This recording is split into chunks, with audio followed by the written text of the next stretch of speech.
छत्रपती संभाजीनगरमध्ये धक्कादायक घटना। शेतात महिलेसोबत असं गावातील अख्ख्या महिला धावत आल्या। भयंकर प्रकार, पुरुष पळाले। नेमकं काय घडलं त्या शेतात? का अचानक एकच किंकाळी संपूर्ण परिसराला हादरवून गेली आणि काही क्षणात सगळ्या महिला धावत का आल्या? आजची ही घटना शेवटपर्यंत ऐका, कारण शेवटी जे समोर आलं ते अंगावर काटा आणणार आहे। सायंकाळची वेळ, मावळतीचा सूर्य, शेतात नेहमीप्रमाणे काम सुरू होतं। वातावरण शांत होतं, कुठेही गोंधळ नव्हता।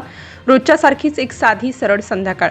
ती महिला पिकांच्या ओळींमध्ये वाकून निंदण करत होती। आयुष्यभर कष्ट केलेले हात, उन्हाने काळवंडलेला चेहरा, पण मन मात्र ठाम। रोजचा दिनक्रम, रोजची मेहनत। शेतात काही मोठे दगड होते। पिकांच्या मुळाशी अडथळा येऊ नये म्हणून ती दगड बाजूला करत होती। एक दगड हलवण्यासाठी तिने हात पुढे केला आणि पुढच्या क्षणी सगळं बदललं। दगड हलताच काहीतरी खाली झपाट्याने सरकलं। काळसर वेगवान हालचाल।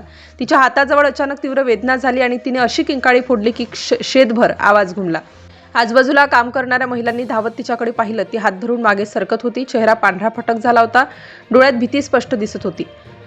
काय झालं असा प्रश्न सगळ्यांच्या तोंडी होता, पण ती काही बोलू शकत नव्हती। हात थरथरत होता। काही क्षणातच ती जमिनीवर कोसळली। महिलांनी तिच्याभोवती गर्दी केली। कुणी पाणी आणलं, कुणी कापड बांधलं, कुणी देवाचं नाव घेतलं। पुरुष थोडं अंतर ठेवून उभे राहिले। वातावरणात भीती पसरली होती। तिचा श्वास जोरात चालू होता। डोळे मिटत होते। तोंडातून शब्द फुटत नव्हते। प्रत्येक सेकंद जड होत चालला होता। गावात बातमी वाऱ्यासारखी पसरली। शेतात मोठा प्रकार झाला। लोक धावत आले। महिलांचा आक्रोश सुरू झाला। काहींनी तिला उचलून सावलीत आणलं। तिला तातडीने वाहनात टाकण्यात आलं। रस्ता लांब वाटत होता। गाडी वेगाने धावत होती, पण वेळ हातातून निसटत होती। रस्त्यात तिची अवस्था आणखी खालावली। शरीर सैल पडलं। हात थंड होत चालले। कुटुंबीय तिचे नाव घेत रडत होते, पण प्रतिसाद नव्हता। आरोग्य केंद्रात डॉक्टरांनी तात्काळ उपचार सुरू केले। Injection, oxygen. बाहेर नातेवाईकांचे डोळे दरवाजाकडे लागले होते। काय झालं नेमकं हा प्रश्न प्रत्येकाला पडला होता, पण कोणी स्पष्ट सांगू शकत नव्हतं। शेतात नेमकं काय झालं होतं? पुढील उपचारासाठी तिला दुसरीकडे हलवण्यात आलं। पुन्हा धावपळ, पुन्हा आशा आणि भीती यांचा संघर्ष।